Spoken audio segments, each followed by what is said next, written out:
Pinagpalang araw po sa inyo kabanong, sa lahat ng mga kabangers at mga kayanggaw. Ako nga pala si Delmonda, 18 taong gulang at simula pagkabata ay dito na ako nakatira sa baryo namin sa Guimaras. Isang maliit pero buhay na lugar sa gilid ng bundok at dagat. Tahimik dito tuwing mga ordinaryong araw, pero iba kapag Oktubre na. Dahil tuwing undas, nagkakaroon kami ng kakaibang selebrasyon na tinatawag naming Fiesta ng Patay. Hindi tutulad ng karaniwang Halloween party sa syudad. Dito may mga ilaw na gawa sa lumang garapon, mga papel di hapon na may mukha ng kalansay at mga matatandang nagsusunog ng insenso sa kalsada para daw hindi magalit ang mga tinatawag nilang panauhing kaluluwa. Sa totoo lang, hindi ko pa rin talaga alam kung ano ang ibig sabihin nun. Bata pa lang ako, parte na ako ng ganitong kasiyahan. Pero ngayong dalaga na ako, may kung anong kaba sa dibdib ko tuwing sumasapit ang fiesta. Parang may malamig na hangin na laging dumadaan sa bato ko tuwing 6:00 ng gabi kasabay ng unang huni ng tuko. Hindi ko nga rin alam sa sarili ko kung bakit ako natatakot kapag naririnig ang huni ng tuko. Pakiramdam ko kasi sa tuwing makakakita nito at magkakatinginan kami ng mapupulan nitong mga mata, para bang nagtatransform ito sa isang halimaw.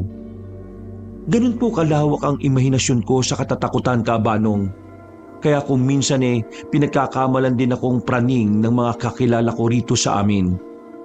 Isa na rin sa dahilan kung bakit wala akong masyadong kaibigan. Ang tingin kasi sa akin ng karamihan ay weirdong dalaga. Pero natatandaan ko noon, ang sabi ng mga matatanda, kapag tumunog na raw ang tuko bago magtakip silim sa araw ng patay, may mga nilalang daw na dumadalaw. Hindi ko alam kung anong klaseng nilalang yon at hindi ko rin alam kung totoo yun. Pero simula pagkabata, ilang beses ko nang naririnig yung kakaibang alingaw-ngaw sa paligid ng sinasabi nila, lalo na kapag lumulubog na nga ang araw.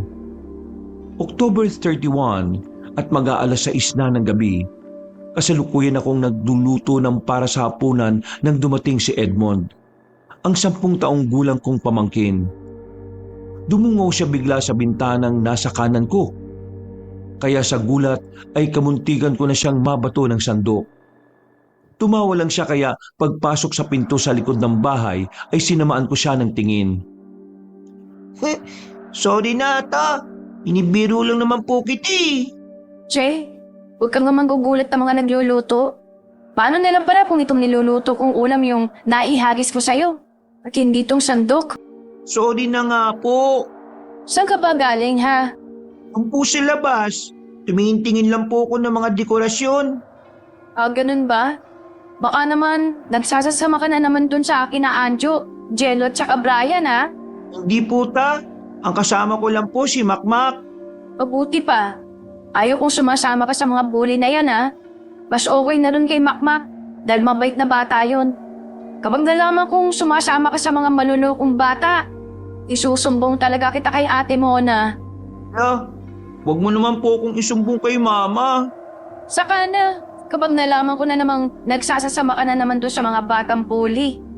Pumasok ka na nga muna rito at kumukulog-kulog na sa labas oh.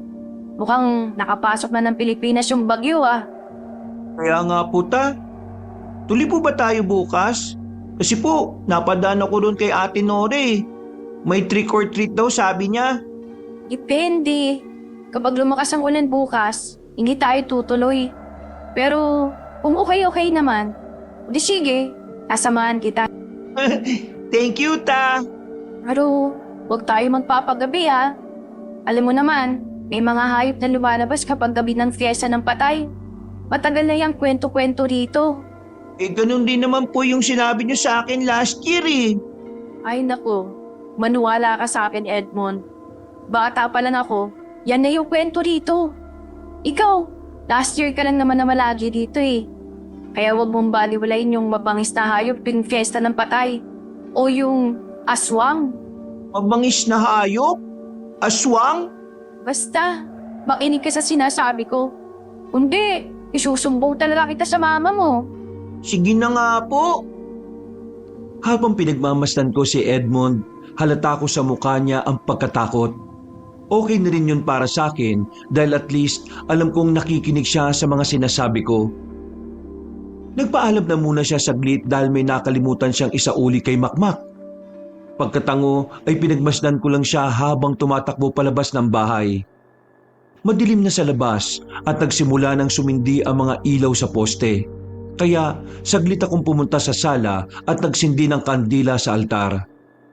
Pagbalik ko sa kusina, napatingin ako sa bintana. Doon ko muling napansin ang burol sa bandang dulo ng baryo namin. Bubukas na rin kasi ang ilaw ng bahay na nakatirik doon. Isa lang yung lumang mansyon na matagal nang walang nakatira. Noon pa man, iwas sa mga bata ron dahil daw may multo at kung ano-anong elemento ng kadiliman.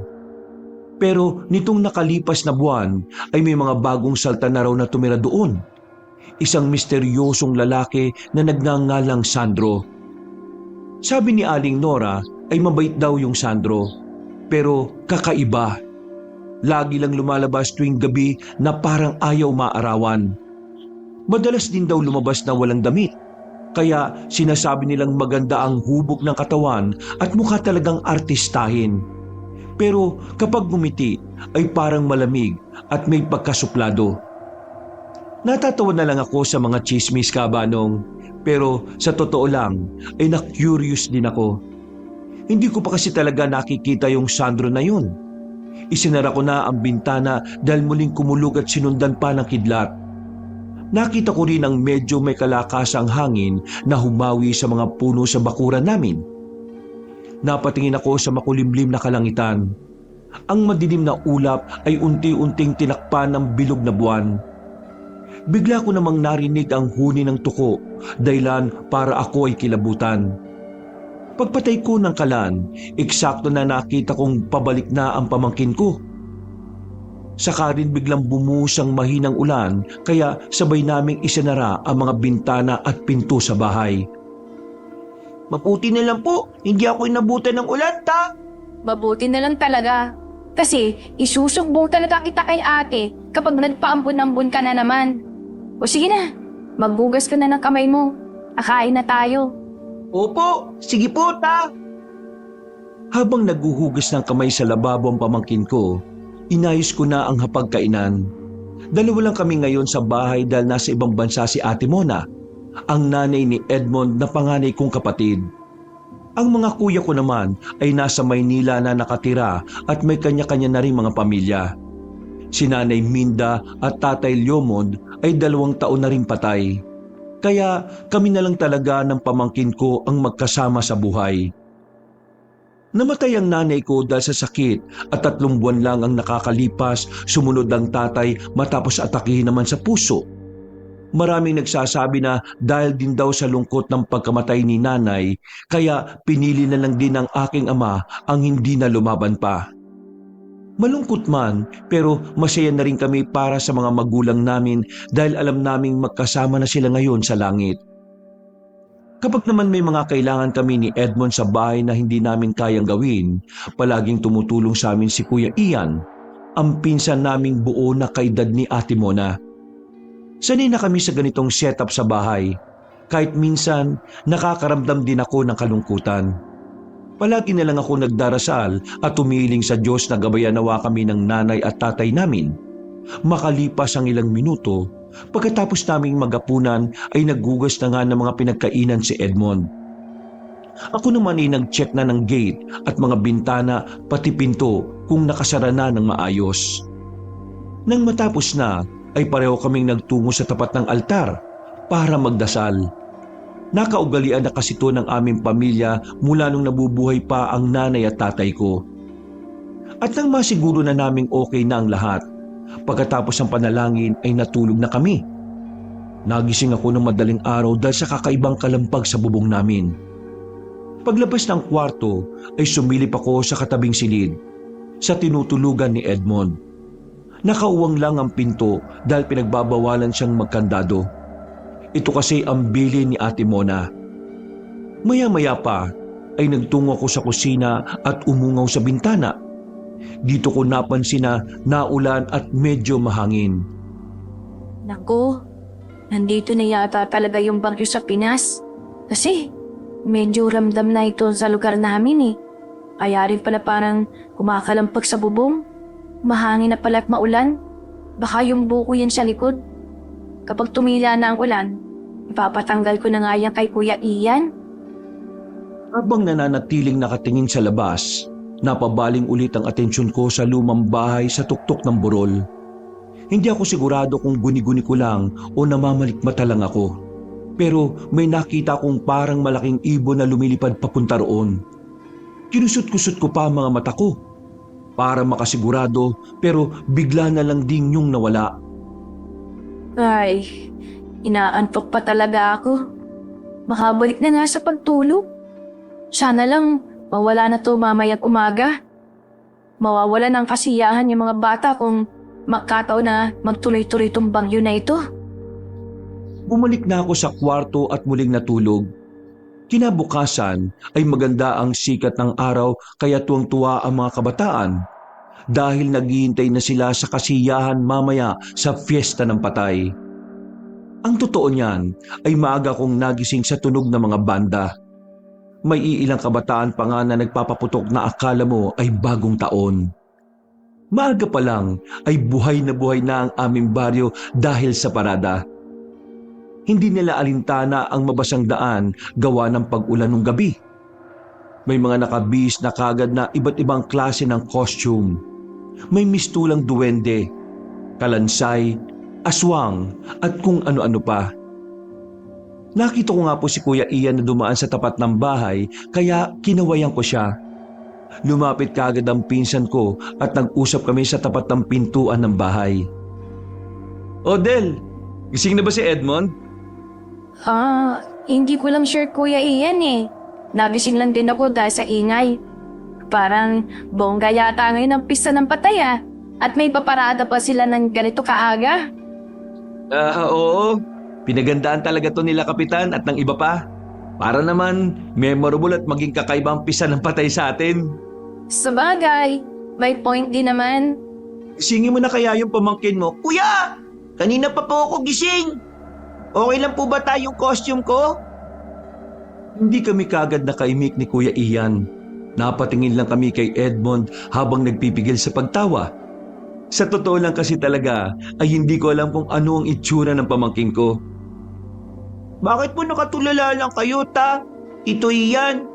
Nagulat po kayo sa costume ko, no? Parang tunay na zombie, di ba po? Ha? Zombie pala yan?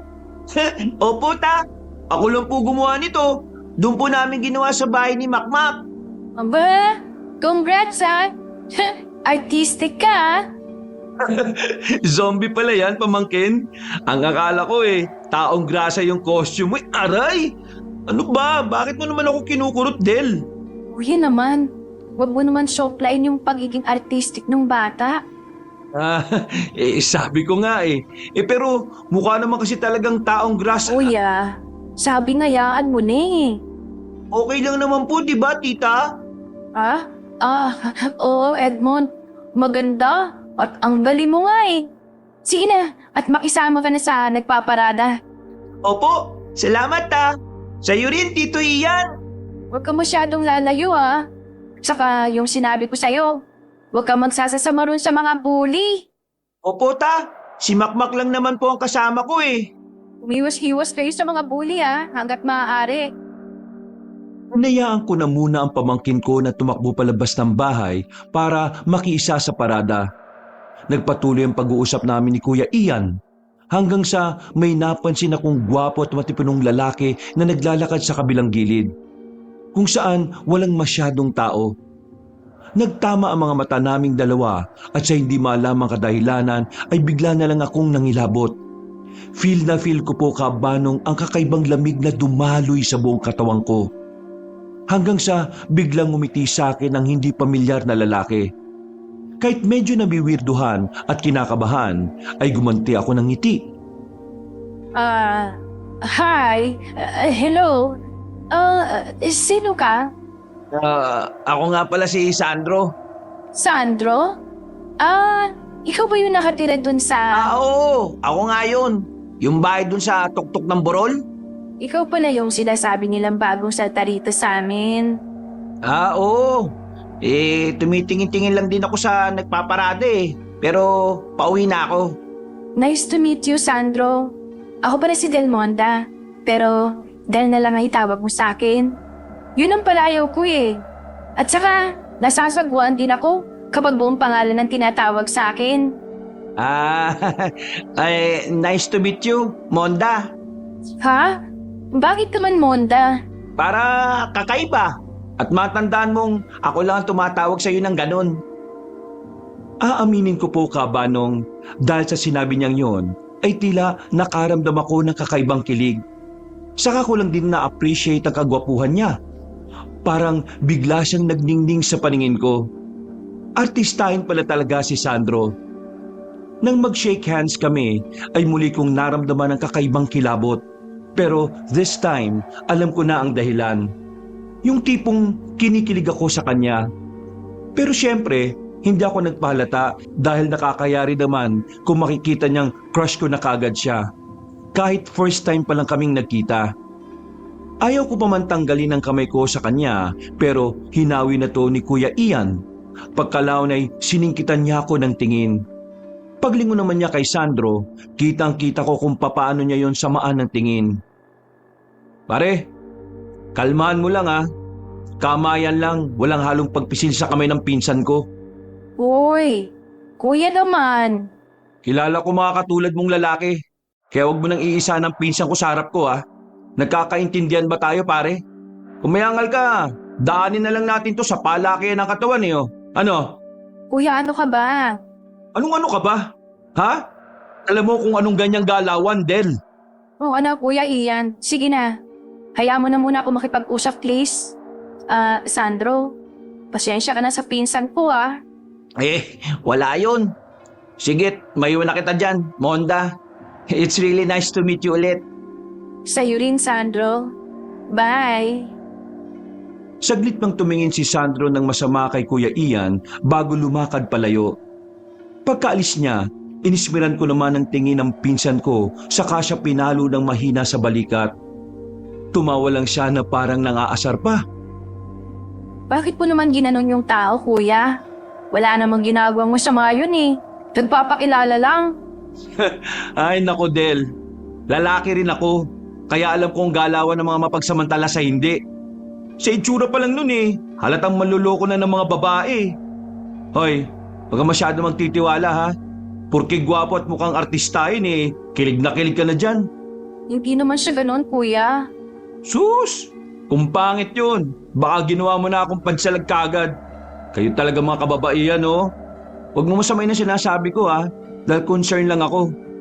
Alalahanin mong dalawa lang kayo rito ni Edmond sa bahay nyo. Paano na lang kung wala ako at may manamantala sa'yo? Sa susunod mag-iingat ka rin at hindi basta-basta makikipagmabutihan kagad sa bagong kakilala lang ha. Okay, kuya. Thank you. Mukhang labas pa sa ilong yung pagte-thank you mo ah. Umismid na lang ako habang si Kuya Ian ay pangiti-ngiti lang. Naiinis man ako sa mga sinabi niya pero naintindihan ko rin ang kanyang punto. Kaya hindi na rin ako nakipagtalo pa kahit marami pa sanang akong gustong sabihin. Inaya niya na lang din akong lumabas at naglakad na nga kami papunta sa plaza kung saan magtitipon ang lahat ng makikisa sa parade. Habang binabaybay namin ang plaza ni Kuya Ian, napansin ko na naman ang mga matatanda na tila nag-aalok ng tinapay, candy at minsan ay itlog ng pugo na may kulay pula. Nang minsan ako magtanong noon sa nanay at tatay ko noong nabubuhay pa sila, ang sabi lang nila sa akin ay para raw yun sa mga di nakikitang panauhin. Naniniwala kasi ang mga tao sa amin na sa ganitong klase ng pista ay marami ng klase ng elemento ang nakikisalo. Maliban sa mga kaluluwa ng mga mahal namin sa buhay. Kaya nga sa totoo lang, habang nagkakaedad ako, ay hindi ko na rin nagugustuhan ng ganitong kapistahan dahil para lang ding nag-iimbita ng mga klase ng elemento ng kadiliman. Marami ng tao pagdating namin sa plaza. Patuloy pa rin ang pagbibigay ng iilan ng mga kending pampalubag loob sa mga bata. Nakita ko naman ulit nga si Sandro na kumuhay pa sa akin. Pero pasimple lang akong gumanti ng pagkaway habang nakangiti. dahil baka makita ko ni Kuya Ian at mapagalitan na naman. At nagpatuloy ang tambulan at kasiyahan.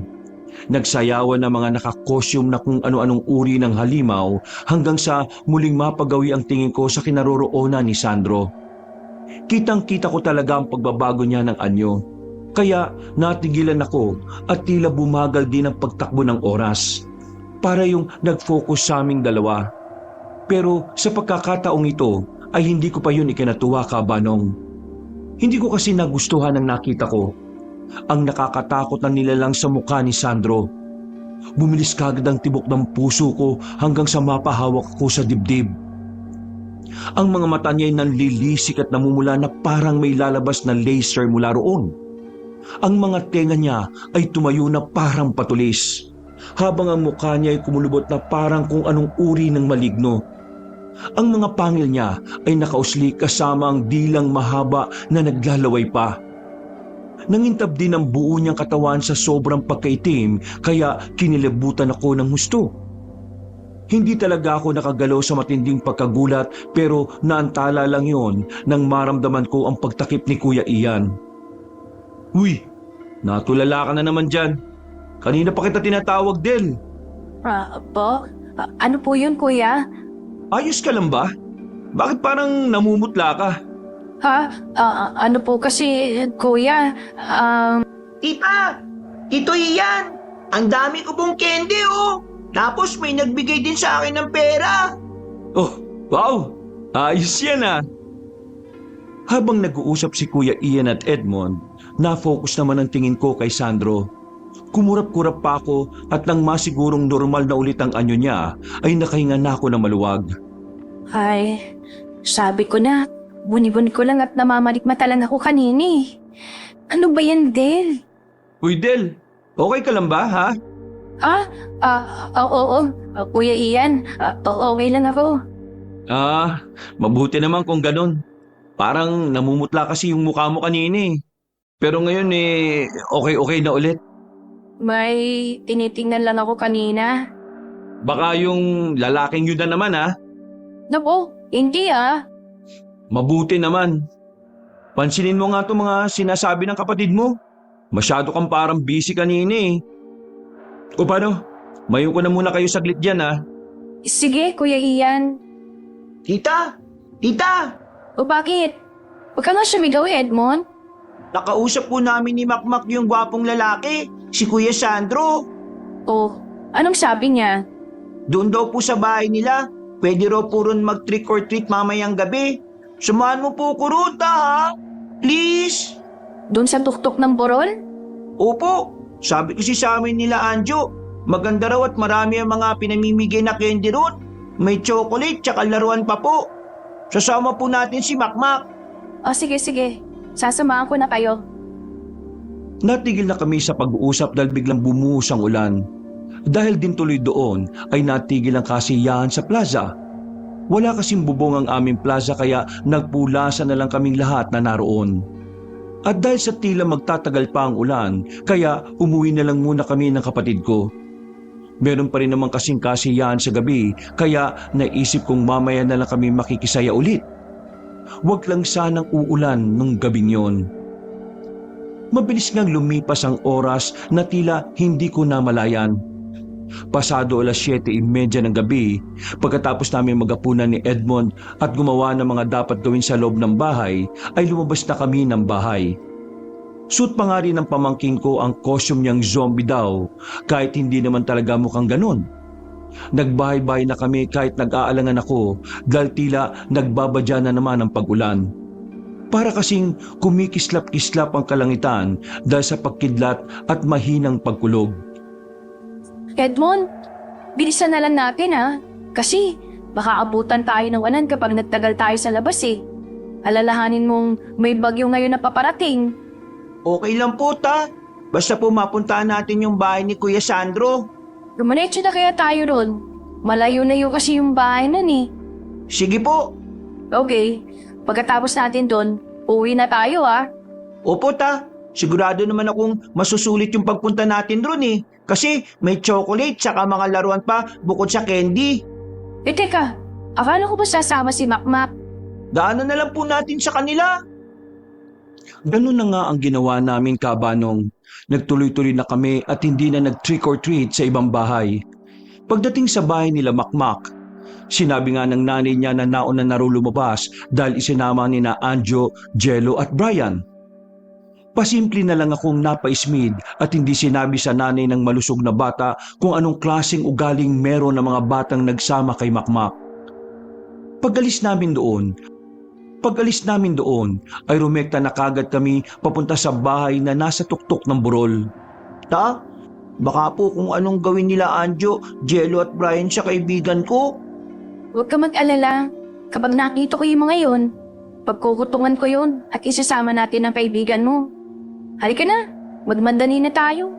Mas lalong napaparami yung pagguhit ng kidlat at tunog ng kulob sa langit eh. Palapit na yung ulan dito sa atin. Wala nang nagsalita sa amin. Nagtuloy-tuloy na kami hanggang sa marating na ang parte ng daan kung saan mapuno at medyo masukal. Nabawasan na rin ang mga kabataang nakikita namin kaya medyo kinabahan din ako. Aaminin ko po, Kabanong, na kahit sanay na ako, kung minsan talaga'y hindi pa rin maiwasan na makaramdam ako ng takot. Babae pa rin naman ako, Kabanong, at hindi pa rin ganun kalakas ang loob ko. Nang nasa paanan na kami ng burol, nakarinig kami ng mga boses. Sa tuktok ay nakita ko ang ilang bata na may kasama ring mga kasing edad ko. Nauna ang mga yun na pumasok kaya napaismid ako na punong-puno ng pagtataka. Bakit sila pumasok sa loob mismo ng bahay? Ay, oo nga po pala ta. Sabi kanina ni Kuya Sandro, gumawa raw siya ng pakulo dyan sa loob ng bahay niya eh. Parang katulad po ng horror haunted house. Yung parang katulad po sa perya. Talaga? Ayos ah. Nai-excite na po tuloy ako eh. Anong nakakatuwa sa ganun ha, Edmond? Ako nga itong natatakot dito pa lang sa labas eh. Tapos ikaw naman, parang tuwan-tuwa pa dyan. Masaya po kaya. Ewan ko sa'yo. Pagkatapos ko siyang irapan ng mga mata ay nagtuloy-tuloy na nga kami. Paglapit namin sa tapat ng malaking nilulumang gate ay tila mas lalo kong kinilabutan. Hindi ko rin alam kung bakit, Kabanong, pero iba talaga ang naging pakiramdam ko lalo na habang pinagmamasdan ng malapitan ang bahay ni Sandro. Sa labas pa nga lang ay tila pinagandaan na talaga ang ganitong klase ng kapistahan. Maraming disenyo patungkol sa katatakutan na talagang ginastusan. At katulad ni Edmond, tuwang-tuwa ang ilang kabataang nakapila katulad namin. At sa pinakaunahan ay nakita ko si Makmak. Pero kasama niya ang 3 bully. Tatawagin ko na nga sana kaya lang ay pumasok na sila. Kitang-kita ko pa naman ang takot sa mukha ni Makmak habang hinahatak-hatak at pinagtatawanan siya ni na Anjo, Jello at Brian at napailing na lang ako. Kapag nakita ko kayo sa loob, mga pasaway kayong bata kayo. Pagkukutuman ko talaga kayo. Mga bully na walang magawa sa buhay. Ano po yun ta? Wala. Bilisan mo na at lumakad ka na. Baka masingitan pa tayo sa pila. Bago pa ako matapos sa pagsasalita ay bumukas na ulit ang main entrance ng dahan-dahan at doon na nga tumambad sa aming paningin si Sandro. Kahit tila maputla ang mukha niya at walang emosyon, napakagwapo pa rin niya talaga. Kahit nakakaramdam ako ng hindi maipaliwanag na kilabot, gwapong-gwapo pa rin talaga ako sa kanya. Para bang bagay na bagay sa kanya ang ganitong klase ng okasyon. Magandang gabi sa inyo. Pasok na po yung mga susunod at mag-enjoy kayo sa simpleng hinanda naming pakulo dito sa bahay ha. Namin? Ibig sabihin, may kasama siya sa loob ng bahay? Oo, may mga espesyal akong bisita. Makikilala niyo sila sa loob ng bahay ko. Hindi kagad ako nakapagsalita, Kabanong. Nanlaki kasi ang mga mata ko sa sobrang pagtataka. Paano niya narinig ang bulong kong yun? Naantala na rin ako dahil sa tuwang-tuwa na kumaway si Edmond kay Sandro kasabay ng pagsigaw ng iba pang bata sa unahan namin ng trick or treat. Pagkatapos ay namigay na siya ng candy sa mga nasa unahan namin. Nang matanggap na nila yon, pumasok na nga sila habang kami ng pamangking ko ay naiwan. Ngumiti ulit si Sandro sa akin, kaya nailang ako at napayukod. Kuya Sandro! Thank you po sa pag-invite sa amin dito ha. Salamat din sa pagpunta. Sinama ko po yung tita Del ko. Ah, ikaw pala yan, Monda. Pamangkin mo pala tong si Edmond? Oo, pamangkin ko siya.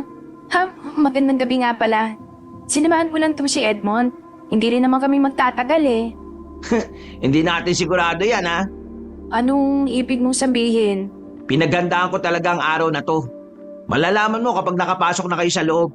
Sigurado kong mag-i-enjoy kayo. May chocolate sa laruan din po ba kayong ipamimigay, Kuya Sandro? Uy, Edmond, magtigil ka nga. Ay, sorry po ta. Okay lang yun, Monda. Wag mo nang pagalitan ng pamangkin mo. Napapaiya kasi eh. Ano ka ba? Hindi mo kailangang mahiya, no? Kapag makalabas kayo rito, makukuha ni Edmond yung tsokolate tsaka laruan. Talaga po? Oo. Kaya ano pang hinihintay nyo? Pasok na. May hinanda rin ako sa loob. Hindi lang para sa mga bata, kundi para sa lahat. Siguradong lahat ay mapapasigo sa makikita nyo sa loob. Ngumiti lang ako at napatingin kay Edmond. Excited siya pero ako hindi ko rin maintindihan ang nararamdaman ko. Para bang may kung anong bumubulong sa hangin na nagsasabing wag na akong tumuloy. Pero hindi ko naman mahatak palabas ang kasama ko dahil tuwang-tuwa siya sa nangyayari. Kahit medyo kinakabahan, sumunod na lang ako sa agos ng sitwasyon. Pagpasok, sa bungad pa lang ay nalalanghap ko na kagad ang amoy ng lumang kahoy at nasusunog na kandila.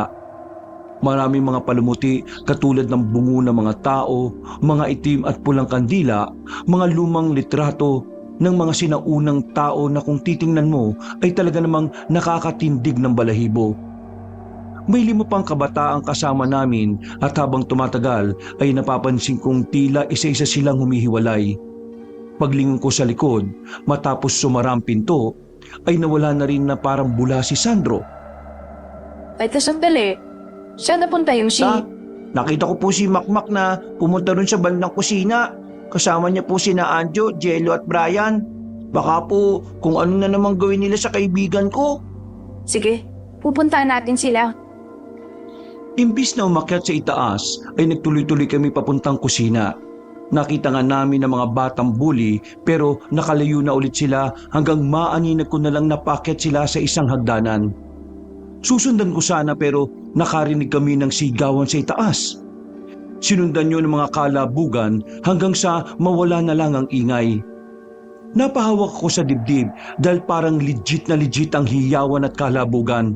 Pero nang mapatingin ako kay Edmond ay tila aliw na aliw pa ang pamangking ko. Napailing na lang ako sabay batok sa ulo niya ng mahina. Kakaiba ka rin talaga ah. Nag-iiyawan na yung mga tao sa taas tapos ikaw, tuwang-tuwa pa. Nakakatuwa kasi ta. Ngayon lang po ako nakapasok sa ganito eh. Nakaka-excite po na nakakatakot. Iba ang trip mong bata ka ah. Akit na po tayo sa taas. Baka po nandun na rin sila Makmak eh. Tatakot-takutin na lang po yun nila Anjo. Napailing na lang ako at sinunod na rin ang payo ng aking pamangkin. Umakyat kami sa hagdanan na nasa bandang kusina. Habang dumadampi ang mga paa namin sa hagdanan, nag-iiwan yun ng langit-ngit na lalong nagpapadagdag takot sa kapaligiran. Paglingon ko sa bandang bintana, may nakita ko na nakasampa sa pinakakanto. Hawig na hawig to nung nakita ko kaninang umaga. Ganun na ganun mismo yung nakita kong itsura ni Sandro. Kaya napaatras ako at napayukod. Nang muli kong igawi ang tingin ko doon, ay bigla na lang nawala ang nasabing imahe. Dahil doon ay mabilis na kaming lumakad hanggang sa marating ang 2 palapag. Hinata ko kagad si Edmond. Binaybay namin ang pasilyo hanggang sa makarinig na naman kami ng ingay. Sigawan, takbuhan at kalampagan. Pinakiramdaman ko ang paligid. Pero kahit anong gawin ko, parang lihito mo talaga ang paghingi ng saklolo na naririnig ko. Ang pamangkin ko lang yata ang tila natutuwa sa mga nangyayari. Nang nasa bandang dulo na kami ng 2 palapag, napansin ko ang pag-uwang ng isang pinto sa tapat ng hagdan pababa. Dala na rin ng matindi kong curiosity, marahan kong binuksan ito. Madilim ang loob ng silid at wala akong makitang kahit sino roon. Hanggang sa pinakadulo ay may kumislap. Tila mapupulang mga mata yun. Ano po yun? Hindi ko alam. Bumaba na tayo. Tingnan na natin, Anong timnan pa yung pinagsasasabi mo? Halika na nga, bumaba na tayo. Hindi naman po totoo yan eh. Natigilan na kami sa pagtatalo dahil nakarinig kami ng kakaibang ungol. Pagaralgal yun na parang gawa ng isang mabangis na hayop. Sabay ulit kaming napatingin ni Edmond sa mapupulang mga mata. Hanggang sa unti-unti na kaming nakakita ng isang maitim na imahe. Dito na kami parehong nanahimik. Napaigpit ang paghawak ko sa balikat ng pamangking ko. Naisip ko kasi na hahatakin ko na lang siya at tatakbo pababa sa hagdang nasa likuran. Kung sakaling may kung anong nilalang sa silid na nasa harapan namin. Hanggang sa makarinig na nga kami ng mabibigat na yabag. Tila unti-unting lumapit ang mapupulang mga mata. Lumakas ang paggaralgal na ungol kaya pareho kaming napatras ni Edmond. Paglapit ng nasabing nilalang sa amin, ganun na lang ang gulat ko dahil si Sandro na pala yun. Nakangiti siya at tuwang-tuwa sa reaksyon ng mukha namin. Grabe yung mga reaksyon nyo. Natakot ko ba kayo ng gusto? Kuya Sandro, parang totoong-totoo po yung garalgal nyo ah. Pati yung mga mata nyong namumula-mula. Ito lang yun oh. Napatingin lang ako sa hawak niyang maliit na pulang flashlight. Habang ang pamangking ko ay kumbinsido sa pagpapaliwanag niya, ako naman ay tila nagninilay-nilay. Hindi ko kasi mapaniwalaan na gawa lang ng red flashlight ang pamumula ng mga mata ni Sandro. Alam kong may kakaiba, pero hindi ko rin naman magawang makapagtanong. Basta para na lang akong napipi kabanong. Oh, Monda, natulala ka na naman dyan. Ano kasi? Ang galing mo. Wala pa nga yun eh. Kung gusto nyo makakita talaga ng totoong show, magpunta kayo sa basement. Mas exciting ang ganap dun. Teka, paano naman naging mas exciting? Pag sinabi ko, hindi na magiging exciting yun. Ano kasi? Uuwi na rin kami nitong pamangking ko. Ay, ganun. Sayang naman pala yung pinagandaan namin. Yung mga bisita ko pa naman, dumayo pa yun sa iba't ibang lugar para lang sa araw na to. Tito Del, tara na po sa basement. Gusto ko makita yung magandang show. Uuwi na nga tayo, di ba, Edmond? Huwag na matigas ang ulo mo, ha? Paano po si Makmak? Kawawa naman siya ron. Kasama pa naman niya po sila Anjo, si Jello, tsaka Brian. Sige na po tito please, punta na tayo sa basement. Uuwi na nga tayo, Edmond. Dahil aabutin na tayo ng ulan. Napaismid na lang ako dahil narinig namin mula sa labas matapos gumuhit ang kidlat ay bumuhos na nga ang malakas na ulan. Sabay-sabay kaming napasilip sa bintanang silyado na nasa pagitan ng hagdan pababa at sa silid na pinanggalingan ni Sandro. Nak ng 13 naman, oh. Malakas na po ulan tita. Oo, alam ko. Nakikita ko. Kung ganon, patilayan nyo na lang muna yan. Magpunta na kayo sa basement para mapanood nyo yung pinakamagandang pagtatanghal at pinakamagandang pista ng patay na hinding-hindi nyo malilimutan. Alam mo, natatakot ako sa mga sinasabi mo, sa totoo lang. Eto naman, mag-enjoy ka na lang. Ito naman na ang last na pagdiriwang ng pista ng patay na maaabutan nyo eh. Ha? Anong ibig mo sabihin? Na ito na ang uling pagkikita natin. Kung gusto mo pang malaman ng sagot, bumaba na lang kayo ng pamangkin mo ron. Hihintayin ko kayo. Naglakad na nga papunta sa kabilang dulo si Sandro hanggang sa bumaba na rin siya sa hagdan na naroon. Ilang saglit pa, napatingin ako kay Edmond na tila nakikiusap ang mga mata. Napakamot na lang ako sa ulo dahil hindi ko rin naman matiis ang aking pamangkin. At isa pa, malakas na rin ang buhos ng ulan kaya hindi na rin kami basta-basta makakauwi. Bukod pa ron, ay kailangan ko rin talagang makuha si Makmak sa kamay ng mga ulupong na bully. Magbibigyan na kita, Edmond, ha? Basta pagdating natin doon, huwag kang kung saan-saan pupunta. Dito ka lang sa tabi ko. Sige po, pero paano naman po si Makmak? Kapag nakita ko siya ron, hahatakin ko siya sa mga bully at kapag natapos na yung sinasabi nilang show, uuwi na tayo na sabay-sabay, ha? Paano po yung chocolate tsaka laruan? Ay, ewan ko sa yung bata ka. Tara na nga sa baba. Naglakad na kami pababa. Pero habang tinatahak namin ang hagdan, napansin kong tila may basa-basa sa sahig. Nakakaamoy din ako ng mga malalansa na parang sariwang dugo na ewan. Hindi ko lang masyadong pinapansin kahit ang totoo ay medyo natatakot na rin talaga ako. Gusto ko na talagang umuwi sa totoo lang. Kung di lang talaga umuulan na malakas ay kanina ko pat hinatak ang pamangking ko. Nasaan na ba yung basement na sinasabi ni Sandro? Doon po yata, ta. Nakita ko ang malaking lumang pinto sa pinakadulo sa ilalim ng hagdan na malapit sa kusina. Naglakad kagad kami roon. Mas lalong sumangsangang umaalingaso na amoy kaya mas lalo kong nagduda. Lalo na nang makarinig ng sigawan sa bandang ibaba. Sigawan niyo na parang humihingi ng tulong at nag-iiyak sa takot. Saglit akong tumigil at tumawak sa balikat ni Edmond. Nakiramdam sa paligid dahil nangilabot na ako. Para bang pakiwari ko ay may kung anong nakatingin sa amin mula sa iba't ibang sulok ng bahay. Ta, tara na po sa basement. Huwag na tayong tumuloy, Edmond. Umuwi na tayo. Tita naman eh. Nandito na po tayo eh, oh. Hindi. Iba ang kutob ko, Edmond. Bago pa ako matapos sa pagsasalita ay tila pumiglas na ang pamangking ko. Pagkatapos ay dali-dali siyang tumakbo papunta sa basement. Kaya wala na rin akong nagawa kundi ang tumakbo papunta roon para sundan siya. Naghalo ang inis at kaba ko habang hinahabol siya pababa.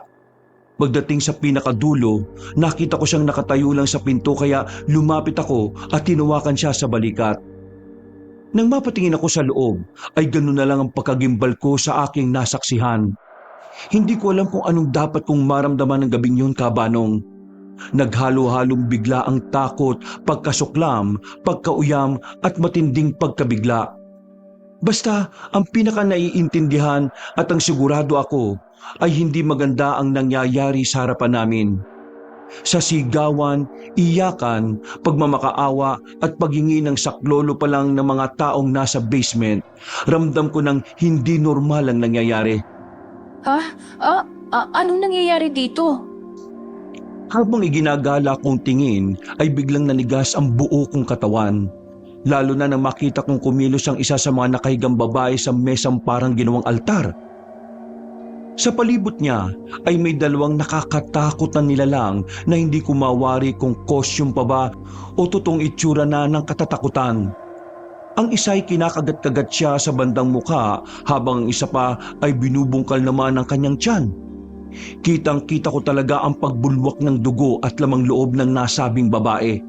Kaya hindi ako nakakilos kaagad. Ganon din ang pamangking kong kapareho kong gulat na gulat sa mga nakikita. At sa pagkabigla ay napasigaw ako nang biglang kumislot ang katawan ng babae. Hindi pala siya patay. Pagkalaon ay umungol siya. Mahina yun at halatang hirap na siya sa kalagayan niya. Tita, nanghingi po ng tulong yung babae. Tulungan po natin. Hindi ako nakaimik dahil gulat na gulat pa rin ako sa eksenang naabutan namin. Hinawakan ko si Edmond sa balikat para hatakin palayo. Kasunod noon ay ang patuloy na pagpapahirap ng mga nakakatakot na nilalang sa babae. Kitang-kita namin kung paanong mahati ang katawan niya sa dalawa bago mawala ng buhay. Diyos ko po, anong lugar to? Dahil sa malakas kong boses ay napabaling sa amin ang mga halimaw. Sabay-sabay talaga sila at pare-parehong napangiti na makahulugan. Nang makita rin kami ng iba pang biktima ay nagkukumahog ang mga yon sa paghingi ng saklolo. Hindi naman namin alam ni Edmond ang gagawin. Lalo na nang makita namin ang ilan sa mga batang nakasabay namin sa pagpasok sa bahay na yon. Naramdaman ko matinding panginginig ng tuhod ko dahil sa mga hindi katanggap-tanggap na eksena. Mabuti na lang ay naroon ang pamangking ko na siya ring nagbigay ng lakas ng loob sa akin. Umalis na tayo rito, Edmond. Ta, si Makmak po. Baka kung ano na pong mangyari sa kanya. Nakita ko po ron si Anjo, oh. Napalingon ako sa tinuro ni Edmond. Doon nga ay nakita ko si Anjo na nakikipaglaban sa sarili niyang buhay. Isa sa kanila, isang babaeng halimaw ang lumapit sa kanya. Humawak yun sa ulo ni Anjo at iniangat siya hanggang sa hindi na sumayad ang paa niya sa lupa. Nagsusumigaw si Anjo at nakikipaglaban pa rin sa kanyang buhay. Kami naman ng pamangking ko ay nakatanga lang habang pinagmamasdan ang magaganap. Patuloy na nagpupumilit na kumawala si Anjo.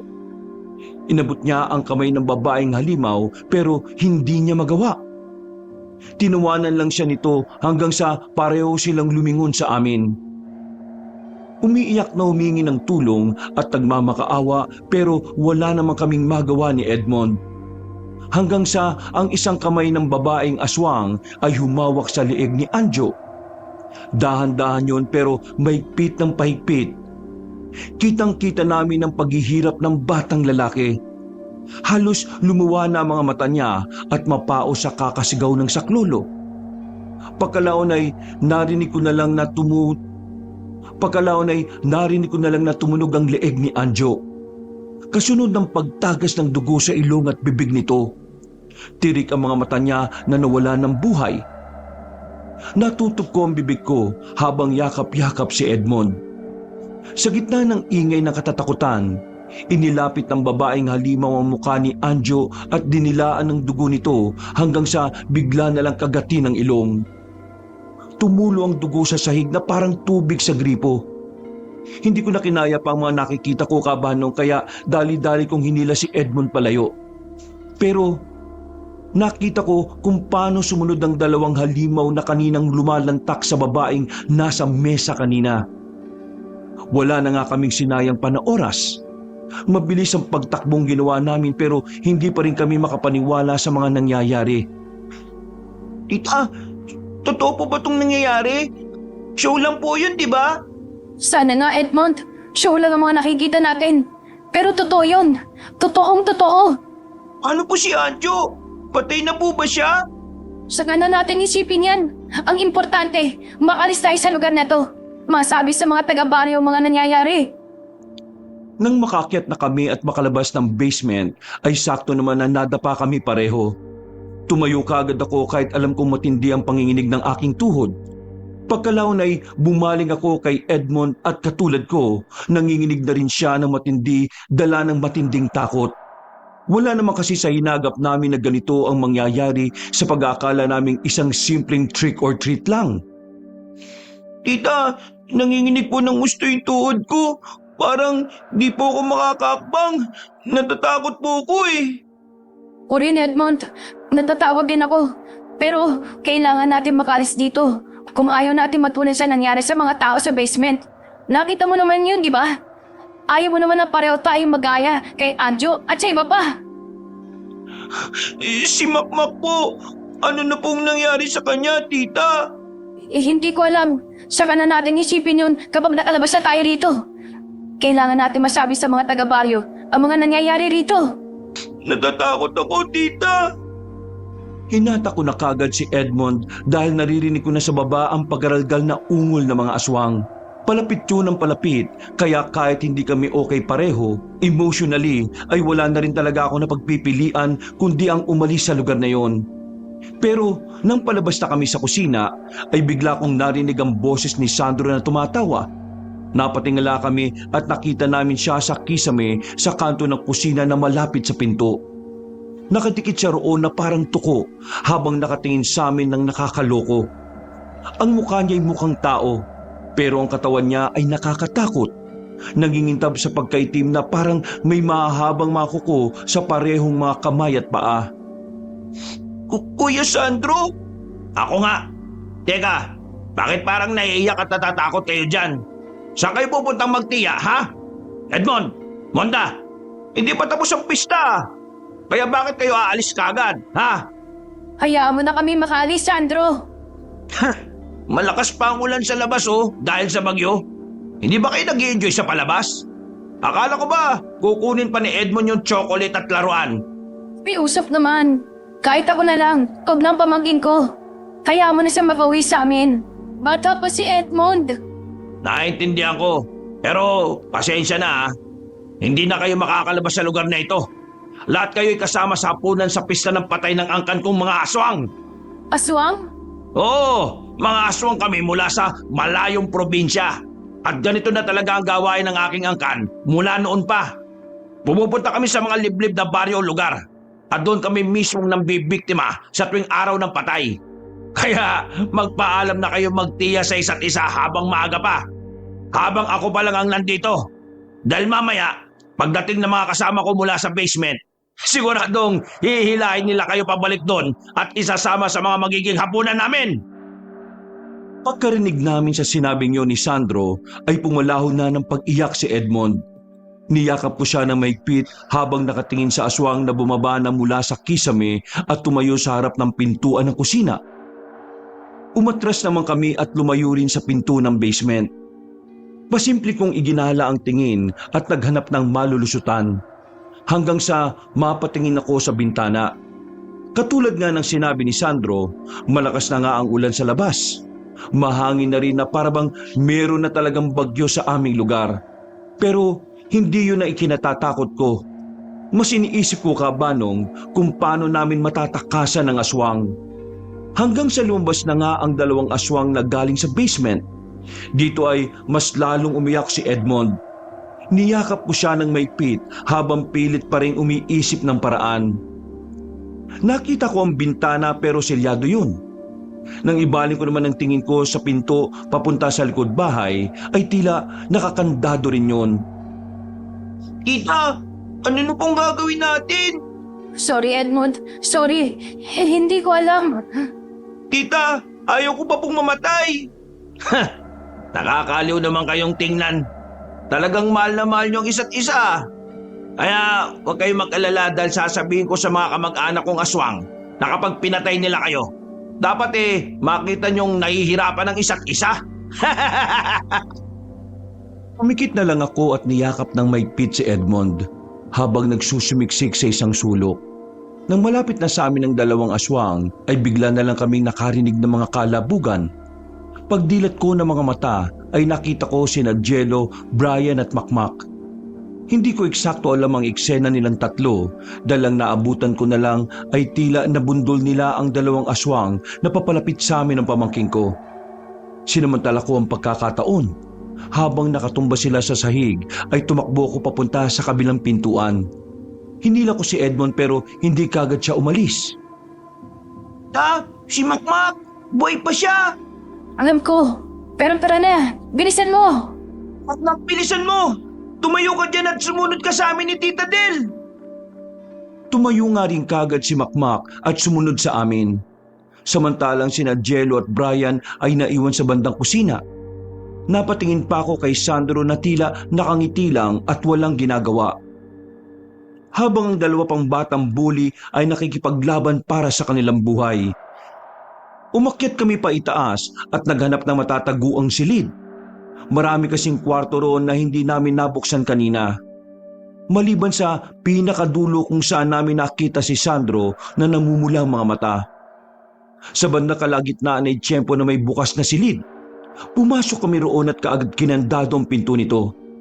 Nagtulong-tulong din kami na itulak ang malaking aparador para ipangharang at hindi makapasok ang mga aswang. Pagkatapos ay pumesto kami sa isang gilid. Pagkalaon ay pinagmasdan ko ang mga binatang naroon. Napabuntong hininga ako sa takot dahil pare-parehong silyado ang bintana. Ano na pong gagawin natin? Paano po natin sila matatakasan? Pasensya na, Edmond. Pero hindi ko rin alam kung paano Silyado mga bintana. Hindi tayo makakalis sa kwarto na to. Paano po kung pumasok ang mga aswang? Ay, mag-iisip pa ako. Puminaon lang din kayong dalawa. Ate Del, totoo ba itong nangyayari o panaginip lang natin? Ang naginip lang to, Makmak. Huwag ka mag-alala dahil magigising din tayo sa pangungot na ito. Pero parang totoo pong lahat Kitang-kita ko po ron sa basement kung paano lantakan ng mga aswang yung mga kasama natin pumasok.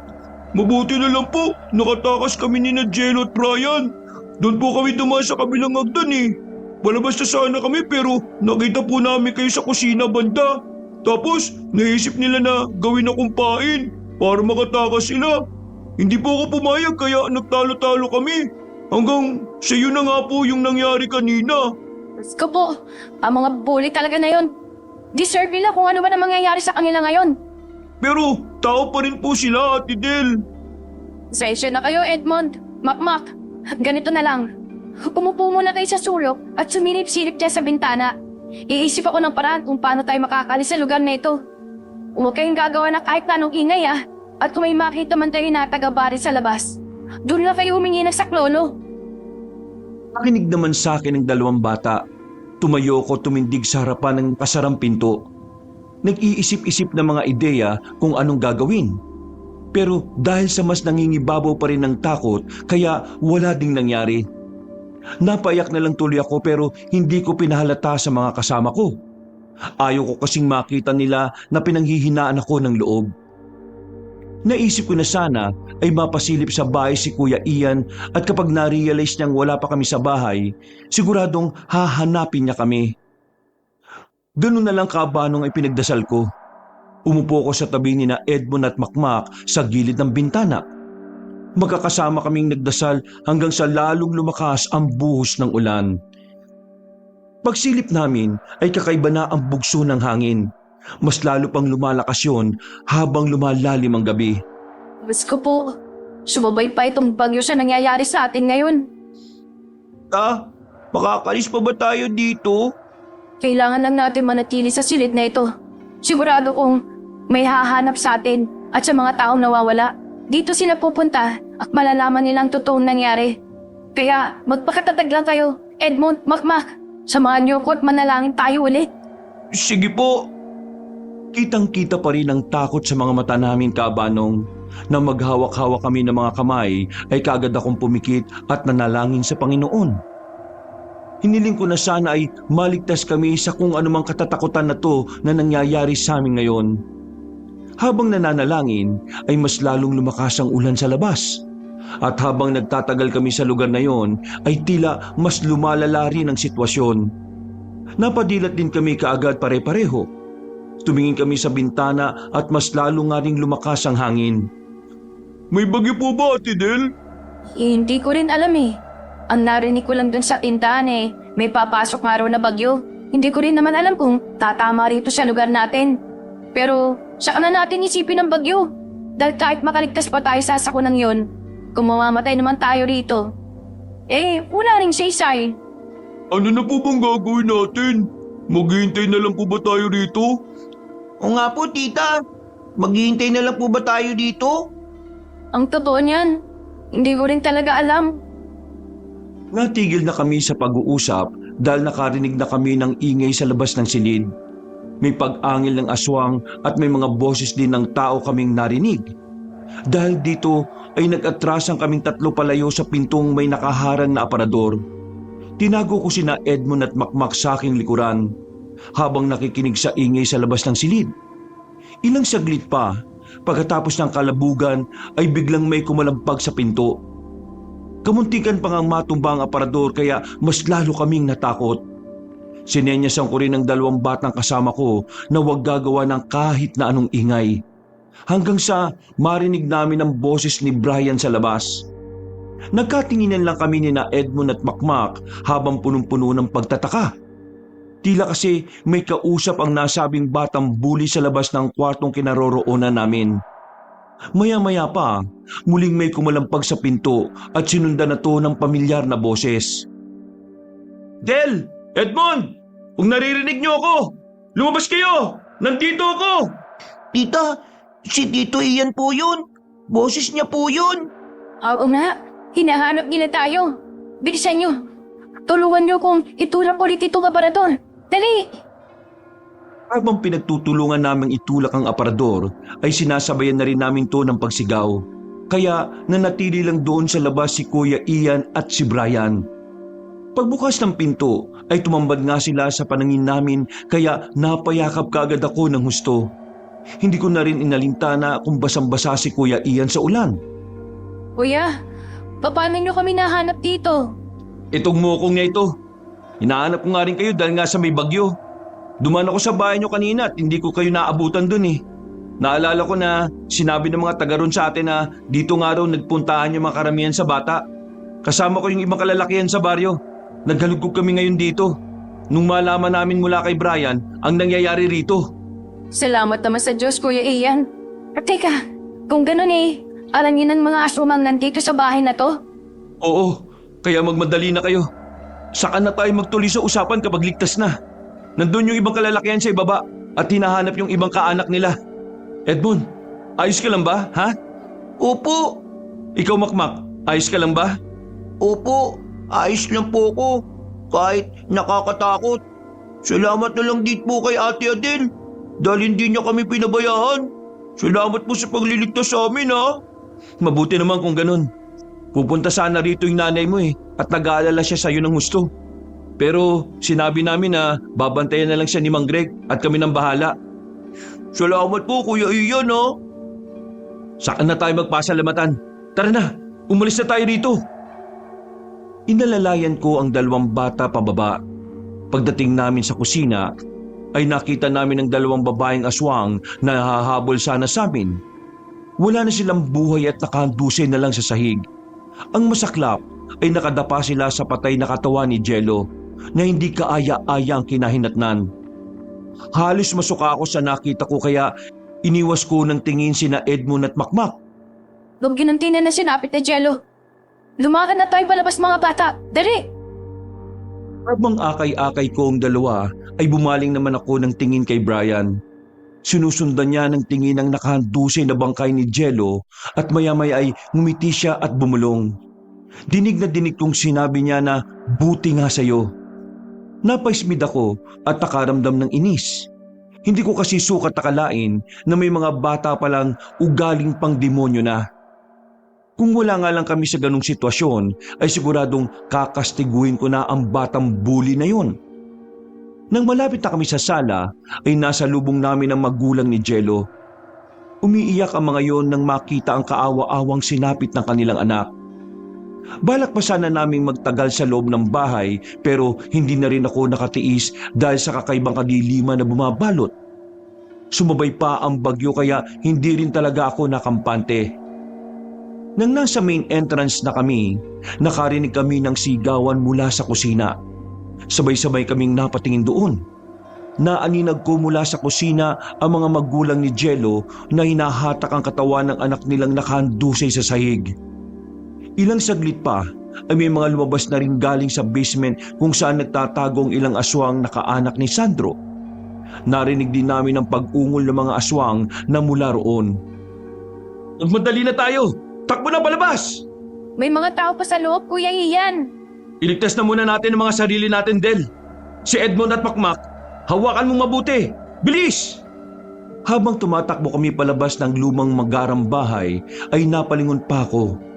Dito ko nga nakita kung paano nakipagsagupa ang ilang kalalakihang taga-baryo sa aswang na naroon. Kitang-kita rin ng dalawa kong mga mata kung paanong sakmali ng aswang ang mga magulang ni Jello. Pare-pareho na tuloy silang humandusay sa sahig na wala ng buhay. Sumuong kami sa kasagsagan ng malakas na ulan nang makalabas na kami sa bakuran ay saglit na uminto sina Edmond at Makmak. Pinilit ko silang hatakin pero sabay silang napaturo sa tuktok ng lumang magarang bahay. Ano pang ginagawa niyo, Edmond? Makmak! Tingnan niyo po rin sa tuktok ng bubungan. Ano po yun? Napatangan na rin kami roon ni Kuya Ian, kasama ang iba pang mga kalalakihan na nagtatakbuhan din palabas. Sa gitna ng malakas na hangin at malakas na buhos ng ulan, kitang-kita at dinig na dinig namin ang malakas na pag-ungol ni Sandro. Pagkalaon ay humalakak siya na parang isang demonyo.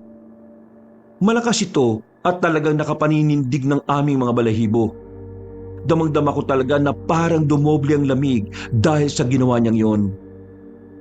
Ngayong gabi na to, sa mismong gabi at pisto ng mga patay, dahil sa nabunyag na rin ang katauhan ng aking angkan, ang buong baryo ay magiging putahe ng mga aswang para sa pisto ng mga patay. Hindi kami natatakot sa iyo, ulpong ka. Matagal na kami sa baryong to kaya hindi kami basta-basta papayag na sirain lang katulad mong anak ng kadiliman. Maigi kung ganon, dahil mas lalong mag-i-enjoy ang mga kaanak ko sa pagtugi sa inyong lahat. Ngayon, baka pa ako aswang na nagtatago sa loob ng bahay. Lumabas kayo at patayin ang lahat ng makikita sa baryong ito. Lahat ay gagawin natin pagkain para ipagdiwang din ang pista ng mga patay. Umungol na naman si Sandro na parang nagtatawag ng kamatayan. Kaya binato siya ng mga kalalakihan sa pangungunan na rin ni Kuya Ian. Naggalit siya nang matamaan ng pinsan ko sa muka. Kaya sinamaan niya kami ng tingin. Pagkatapos ay muli na naman siyang umungol hanggang sa may mga tumugon. Maya-maya ay nagsulputan na nga ang ilan pang mga aswang na nakakatakot. Tiyumempo pa yun na makarinig ako ng huni ng tuko. Kaya nagpadagdag sa kilabot na nararamdaman ko. Kuya Ian, umalis na tayo rito. Marami na mga aswang at susugurin nila tayo. Sige, at susundan ko kayo. Puna!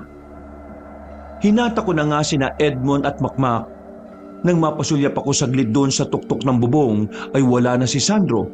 Kaya mas lalo kong naging alerto sa paligid. Hanggang sa muli kaming nakarinig ng mga alulong. Sinundan nyo ng pag-angil ng mga aswang. Naririnig ko rin ang ilang sigawan ng mga kalalakihan at talagang tila nagkakanya-kanya na kami ng pagtaka sa mga alagad ng kadiliman. Takot na takot ako, Kabanong. Habang binabaybay namin ang daan pabalik sa kabahayan ay iniisip ko ang kapakanan ng aking mga kasama. At ilang saglit pa nga, dahil sa lakas ng hangin at ulan, hindi namin namalaya na napapalayo na kami kay Kuya Ian, sina Edmond at Makmak na lang ang kasama ko. Kaya mas lalo kong natakot. Huminto pa ang makulit kong pamangkin para lingunin ng kanyang tiyo. Edmond, ano ba? Huwag ka na huminto. Tumuloy-tuloy ka lang sa pagtakbo.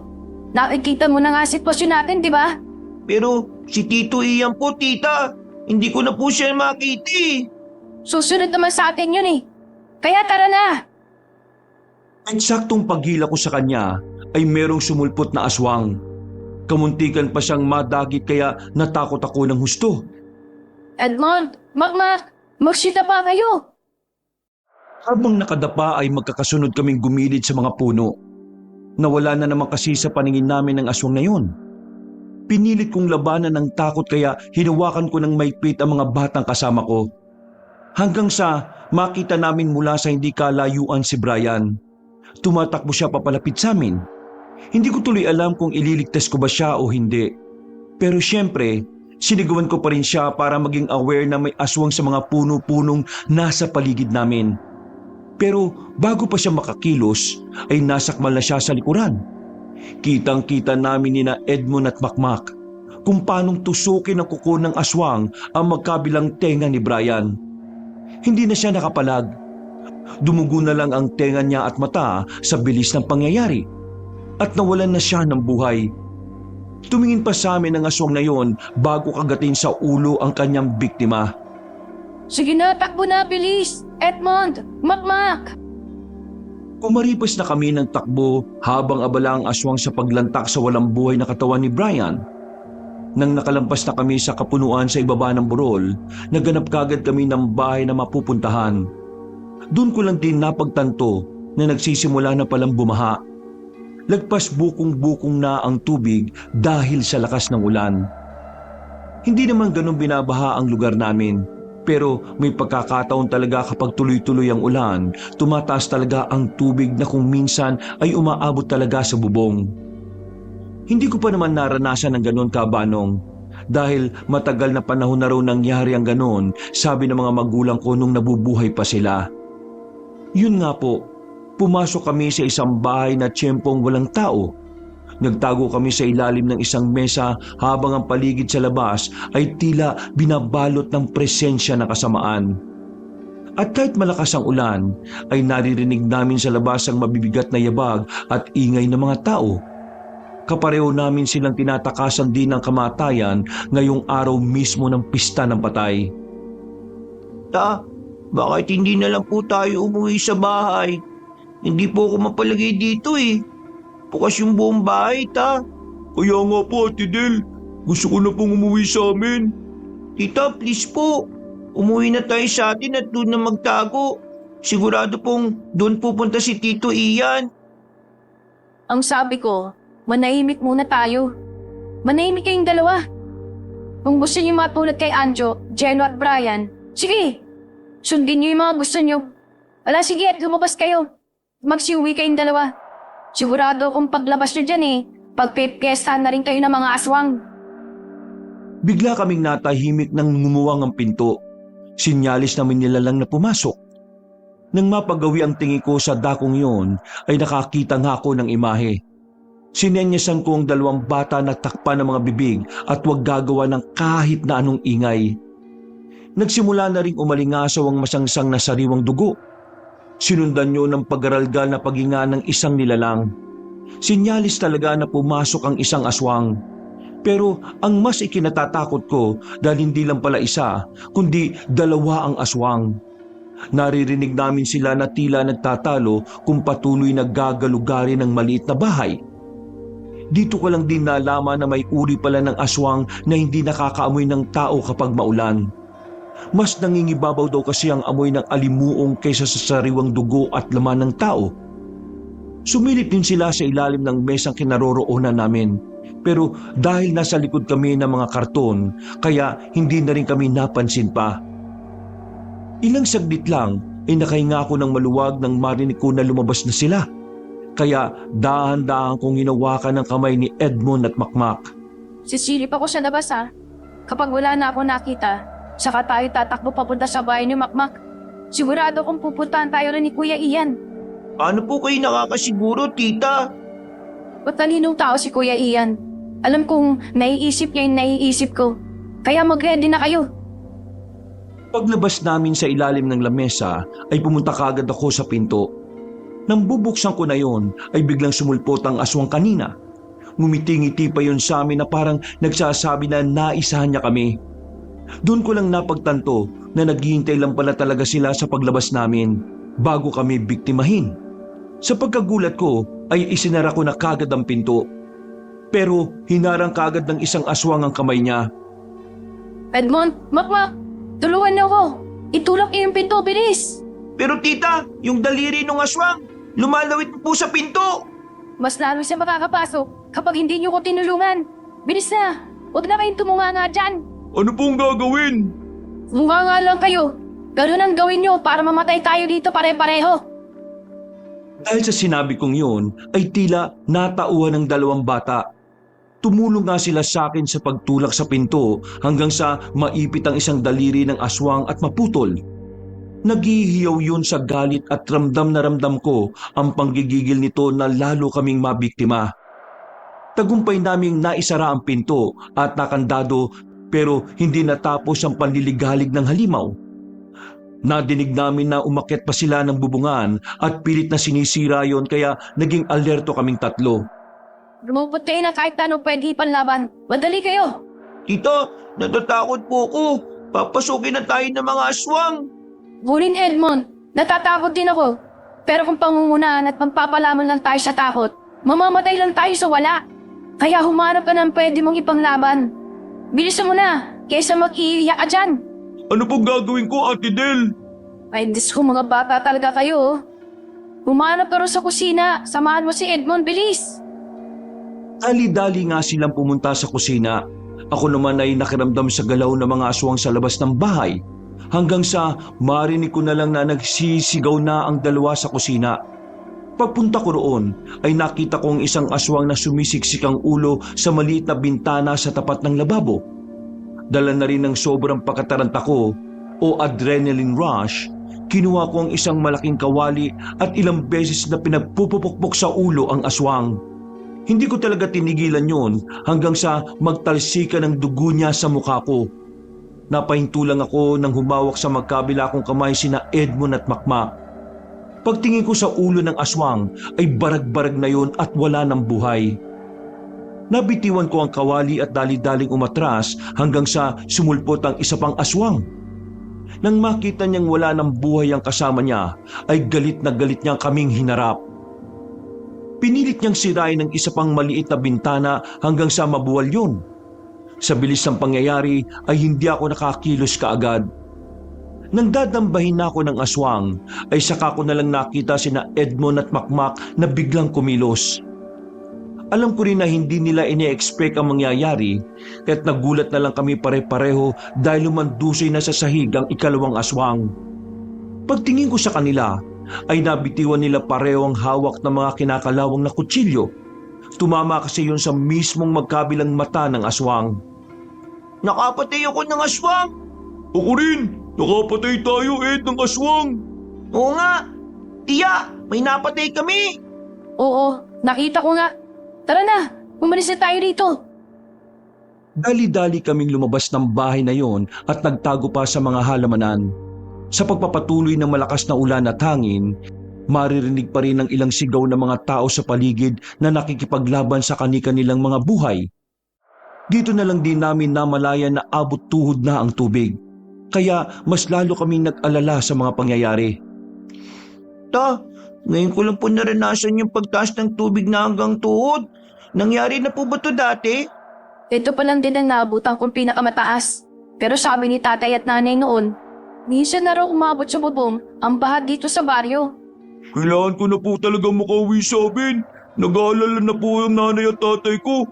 Wala pong katulong si nanay sa pagbubuhat kay tatay eh. Huwag kang mag-alala, Makmak. Papunta na tayo sa bahay niyo. Kailangan lang natin maging maingat at pakiusap sa inyong dalawa ha.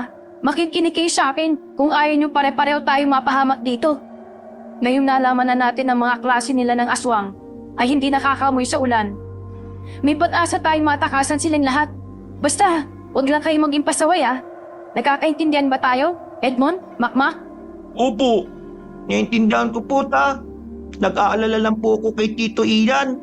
Ano na po kaya nangyari sa kanya? Sigurado kong ligtas ang Kuya Ian at alam kong nga hanapin niya tayo. Kaya tara na.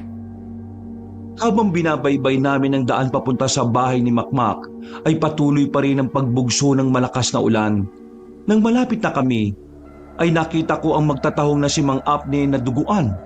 Lalapitan sana namin siya pero biglang sumulpot sa kung saan si Sandro. Kitang-kita naming tatlo kung paanong dambahin ng aswang ang kaawa-awang Ginoo.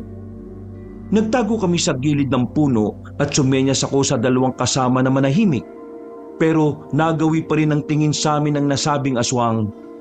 Kahit malayo siya, ay parabang nararamdaman ko ang mabigat niyang aura.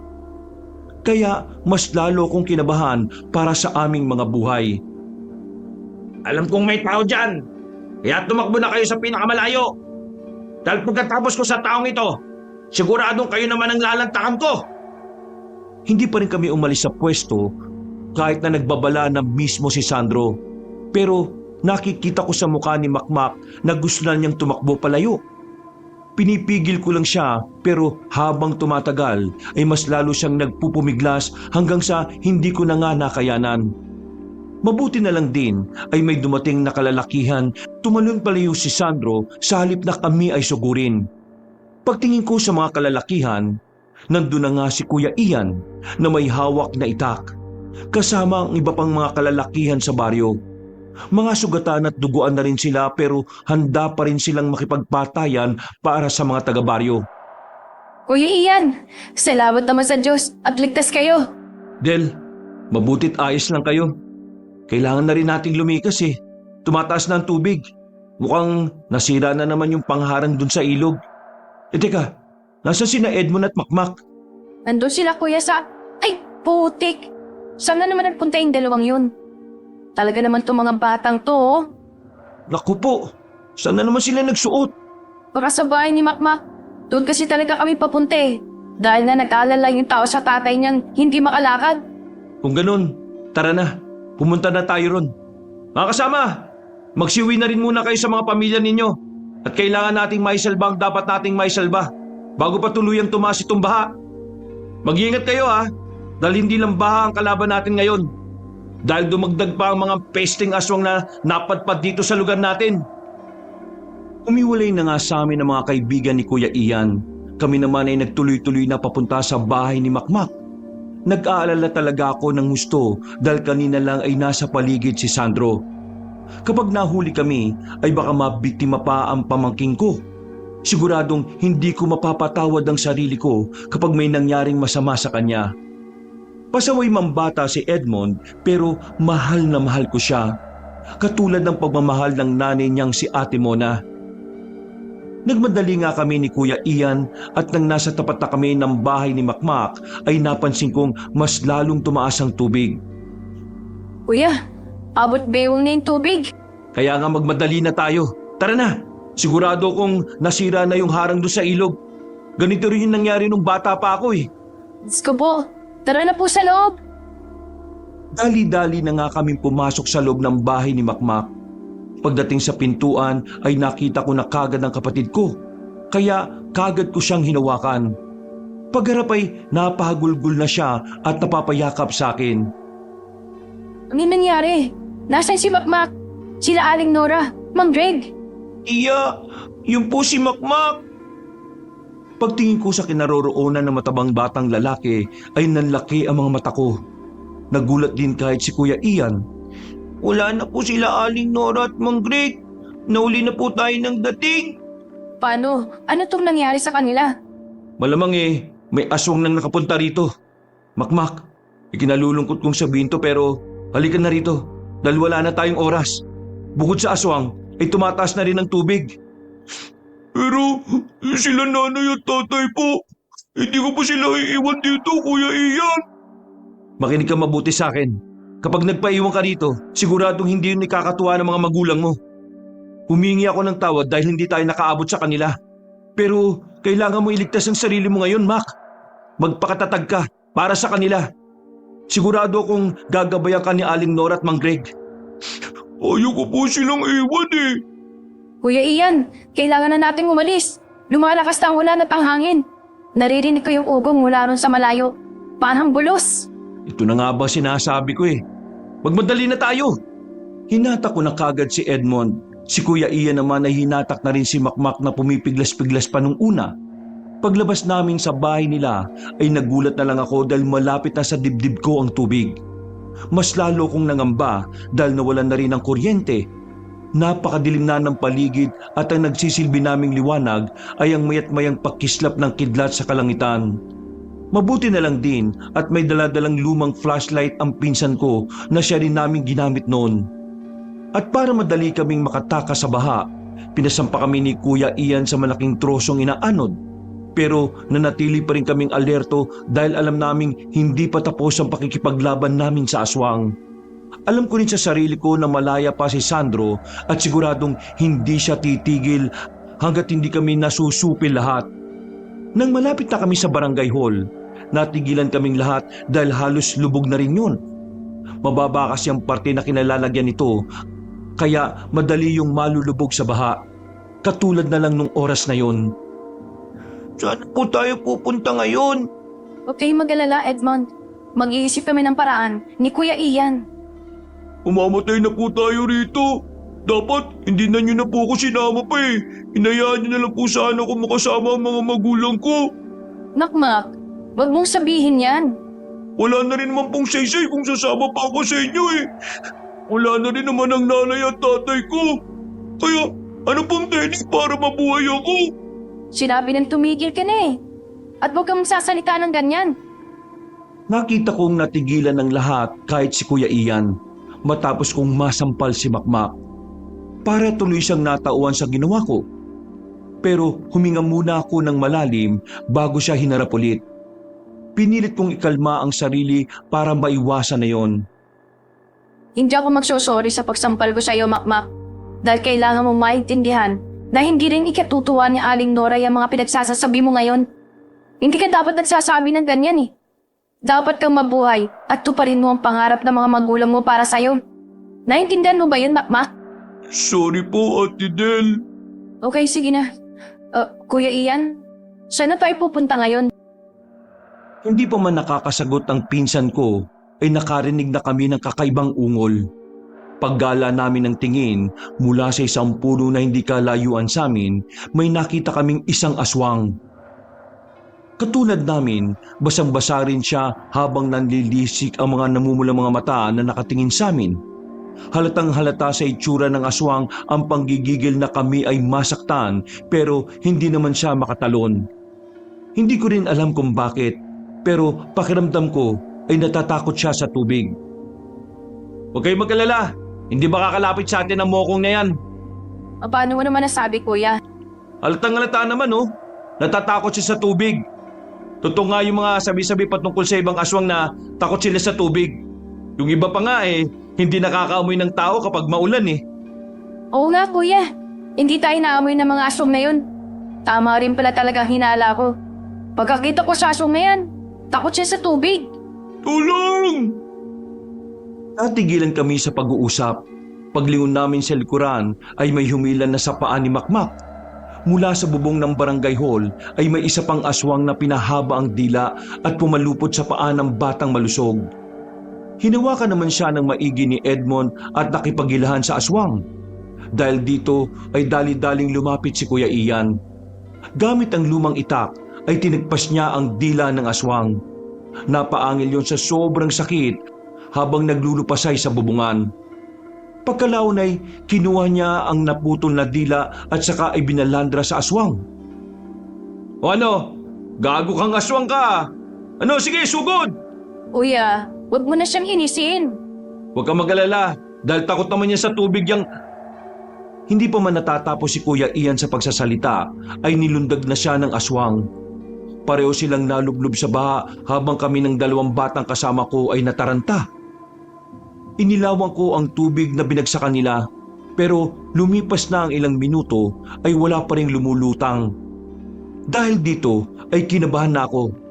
Lalo na nang marinig ko sa likuran ng pag-ungol ng aswang na nasa puno. Pagkalipas nga ng ilang minuto ay lumutang na ang aswang na nalublob sa baha. Pero sa kabutihang palad ay wala na yung buhay. Sumunod si Kuya Ian na lumutang na naghahabol na ng hininga. Hinawakan ko kagad siya at pinasampa sa trosong kinakapitan namin. Kuya, ayos ka lang? Oo, hayop na aswang yun. Ang lakas ng loob. Ngayon, humanda kang aswang na nandyan sa puno. Itinapat ko ulit ang flashlight sa puno at doon namin nakita ang takot na mukha ng aswang. Kahit umaangil siya sa amin at nililisikan kami ng mga mata, hindi ko na rin maramdaman ng takot. Dahil parang siya na ang natatakot sa amin. Del! Ed! Mac! Tulungan niyo akong itulak yung troso! Anong gagawin mo kuya? Basta, makinig lang kayo mabuti sa sasabihin ko. Sige kuya. Hinatak na nga namin ang troso habang ang aswang sa tuktok ng puno ay nakatingin lang sa amin at naghihintay. Ilang saglit pa ay nagulat na lang din kami nang iuntog ni Kuya Ian ang trosong puno. Umuga yun pero hindi nahulog ng aswang dahil nakakapit ito. Sumenyas ulit si Kuya sa amin. Tumugon naman kami at sabay-sabay nang nagtugma ang aming mga katawan. Sa pangalawang pagkakataon ay hindi pa rin nahulog ang aswang pero mas malakas na ang pag-uyog ng puno. Sige, kumapit ka mabuti, aswang! Umangil-angil ang aswang at ginamit niya ang kanyang mahabang dila para saktan kami. Pero inabot sa akin ni Kuya Ian ang itak. Ako kasi ang nasa pinakamagandang pwesto. Winasiwas ko yon kaya mas lalong nagalit ang aswang sa amin. Umungol-ungol na naman to. Pero kumpiyansa na kami na walang tutulong sa kanya dahil abot dibdib na ang baha. Ano ha? Sige, gamitin mo yung dila mo para maputol ko rin yung hayop na aswang ka. Mga kasama, isang malakas na tulak pa sa troso! Sige kuya. 1, 2, 3, tulak! Edmond at Makmak, dali! Sa muling pag-abante ng troso sa puno ay nauga na nga ito ng malakas. Hindi rin natansya ng aswang ang mangyayari kaya umiktad siya at nahulog. Pero hindi siya basta-basta sumuko dahil gamit ang kanyang dila, kumapit pa siya sa sanga. Dahil dito ay kinuha ni Kuya Ian sa akin ang itak at tinalo ng dila ng aswang saka pinutol. Nahulog na ang halimaw sa baha at sinundan niya to kaagad. Nagpupumilit pang lumutang ang aswang pero magkakasunod na itong inundayan ng saksak ni Kuya Ian. Hanggang sa malagutan ng hininga. Kasabay ng paglutang ng bangkay nito ay ang malakas na pagkulog at pagkidlat mula sa kalangitan. Umihip na naman ang malakas ang hangin at nang tumama ito sa katawan naming apat, dito ko na lang naramdaman ang matinding lamig. Kailangan na natin bumalik sa burol. Sa burol? Oo, sa burol nga. Dun sa bahay ni Sandro? Tama ba narinig ko kuya? Ha? Oo, dun nga. Kuya, okay ka lang? Bakit tayo babalik dun? Nandun na ang mga aswang. Kapag di tayo bumalik dun, makaligtas man tayo sa aswang, mamamatay naman tayo pare-pareho sa baha. Malaki ang laban natin sa aswang ngayong malakas na ang ulan. Ayaw kong bumalik doon, kuya. Naiintindihan ko kayo. Pero wala na rin tayo magagawa eh. Kung lubog na tong barangay hall, sigurado kung mas mataas na rin doon sa kabilang daan papunta sa kabilang baryo. Mas mababa ang lugar doon eh. Gusto ko na pong umuwi sa amin. Makinig kayo mabuti. Del, Ed at Mac, pinapangako ko sa inyo na hindi tayo mamamatay rito. Sigurado ko na may mga makakasama tayong papunta ron. Hindi tayo nag-iisa. Naalala ko nung bata ako na nagkaroon din ng baha. Doon nagpunta ang mga taga-baryo. Mas ligtas tayo ron. Natitiwala ako sa'yo, kuya. Kaya tara na, Edmond, Makmak! Salamat sa palaging pagtitiwala mo sa akin, Del. Pero mas magtiwala tayong lahat sa Panginoon. Dahil sigurado kong hindi niya tayo pababayaan. Pagkatango ay wala na kaming inaksayang oras. Bukod kasi sa patuloy na pagtaas ng baha, ay nararamdaman na namin ang malakas na agos. Sinyalis yun na nasira na talaga ng tuluyan ang harang doon sa tulay. Sakay ng troso, nagtungo na kami roon pabalik sa burol kung saan nakatirik sa tuktok ng bahay si Sandro. At para mas mapabilis, bumaba na rin ako sa troso at tinulungan si Kuya Ian sa pagtutulak. Dito ko rin tuloy napagtanto na malapit nang umabot sa leeg ang baha. Wala na kaming nakikitang aswang sa paligid at mabuti na lang din at nakarating kami kagad sa paanan ng burol. Medyo malakas ang agos ng tubig sa parting yon pero nakaraos naman kami at nakaalpas. Dali-dali kaming tumakbo dahil patuloy pa rin ang pag-ulan. Medyo mahina na ang hangin pero malamig pa rin ang paligid at hindi pa rin nawawala ang kilabot ng gabi. Habang paakyat papunta sa bahay ni Sandro, nakarinig na kagad kami ng ingay ng mga tao. Boses yun ng mga kalalakihan na kasama ni Kuya Ian. Kuya Ian, naririnig ko yung boses ng mga kasama mo kanina. Oo nga, ano kaya nangyayari dun? Bilisan na po natin. Kailangan din makasilong itong sina Edmond at Makmak. Pati ikaw, dahil kanina pa tayong lahat babad sa ulan eh. Pare-pareho na tayong nilalamig. Baka magkasakit kayo. Natatakot po ko, tita, tito. Sinabi naman ni Kuya Ian, di ba? Magtiwala lang tayo sa Panginoon. Magdasal kayo para mawala ang takot sa mga puso ninyo. Nagtuloy-tuloy na kami at pagdating sa gate ng lumang magarang bahay, naabutan na nga namin doon ang mga kalalakihan na nakikipagpatayan sa dalawang aswang. Meron pang pangatlo at tila sugatan na rin siya. Nang makita ko yun ay nanlaki ang mga mata ko. Si Sandro yon. Siya ang pasimuno ng lahat ng to eh, kaya humanda siya sa akin. Kuya, mag-iingat ka! Tumungo lang si Kuya Ian sa akin. Pagkatapos ay tumakbo na siya para lusubin si Sandro. Sumunod din sa kanya ang tatlo pang kalalakihan. Habang naiwan sa mga kasama namin ay itinuloy ang pagtugi sa dalawang aswang. Nang mapatay na nila ang mga halimaw ay sumunod na rin sila sa loob. Kami naman ay nanatili sa ilalim ng puno na nasa gilid ng lumang gate. Mananatili sana kami roon pero nakita ko ang dalawang bata na nangangatog na sa lamig. Matagal na rin kasi kaming nakababad talaga sa ulan at baha. Maya-maya pa ay nakarinig kami ng tila nakakabinging ugong. Parang dumagundong ang lupa hanggang sa nagulat na lang kami nang unti-unting tumaas ang tubig. Nakita kong malapit na yun sa gate. Mga ilang metro na lang talaga. Tumaas na ng gusto ang baha. Siguradong lubog na ang mga kabahayan sa ibaba ng burol.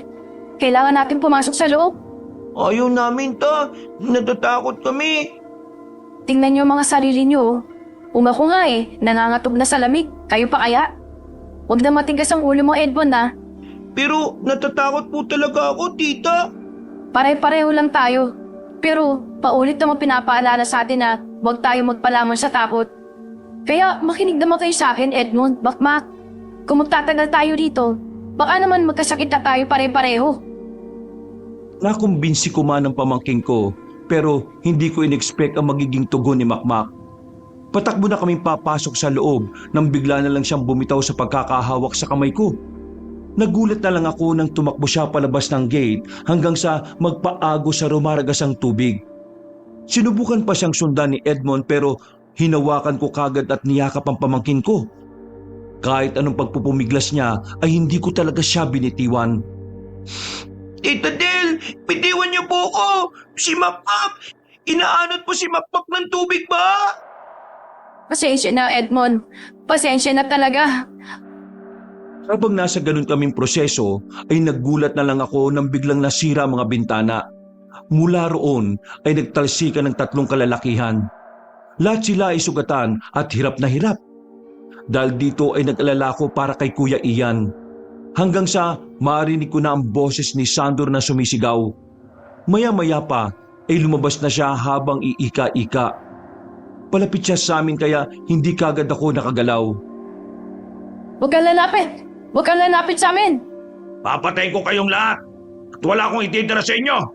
Inuubos yung angkan ko eh. Kaya ngayon naman, kayong uubusin ko lahat. Aangkinin ko ang baryong ito. Hindi kami papayag na gawin mo yan! Tingnan natin. Lalo na ngayon kayo na lang ang natitira. Ah? Anong kami? Anong ginawa mo kay Kuya Ian? Nasaan siya? Anong ginawa ko sa kanya? Pinatay ko na siya. At ngayon, kayo na ang isusunod ko. Magsasama-sama kayong lahat sa kabilang buhay. Ikaw ang sasama sa mga kauri mo sa kabilang buhay.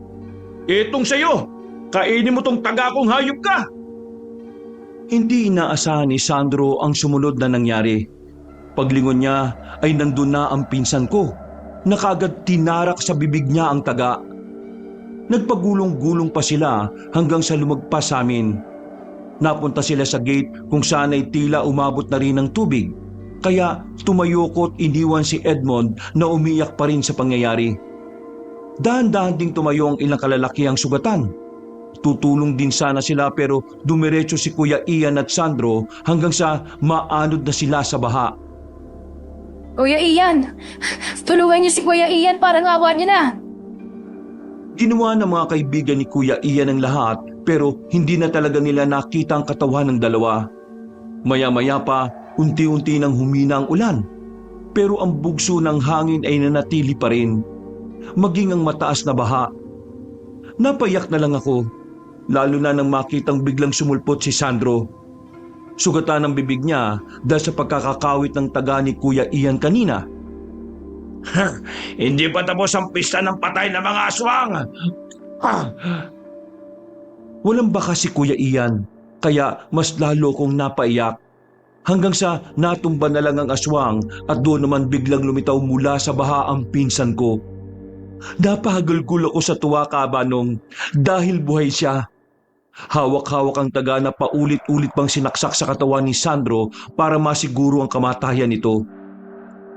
Nakahinga kaming lahat ng maluwag dahil sa nangyari dahil hindi lang kami nakaligtas sa baha kundi sa matinding pananalasa ng aswang. Pagsikat ng araw ay mas nakita namin ang pinsala ng baha. Napagdesisyonan din ng kalalakihan na ang lahat ng biktima ng aswang ay ipaanod na lang din sa baha. Malungkot man ang nangyari ay kinilimutan na lang din namin ito at muli kaming nagpatuloy sa buhay. Sa kabilang banda, marami akong natutunan, lalo na pagdating sa pagse-celebrate ng pista ng patay. Ngayon po, Kabanong, hindi na kami nagse-celebrate nito dahil sa takot na kami na baka maulit ang nangyari. Pero nirerespeto namin ang mga Pilipino na nakikijoin sa ganitong klase ng mga kapistahan. Basta lagi lang nating mas unahin ang pakikipag-celebrate sa presensya ng Panginoon. Dahil ito ang totoong mas maganda at kalugod-lugod sa Kanya. Maraming salamat po sa pagbabasa ng aking kwento at naway napulutan niyo ito ng aral kahit na papano. God bless po sa mga kayanggaw at sa mga kabangers.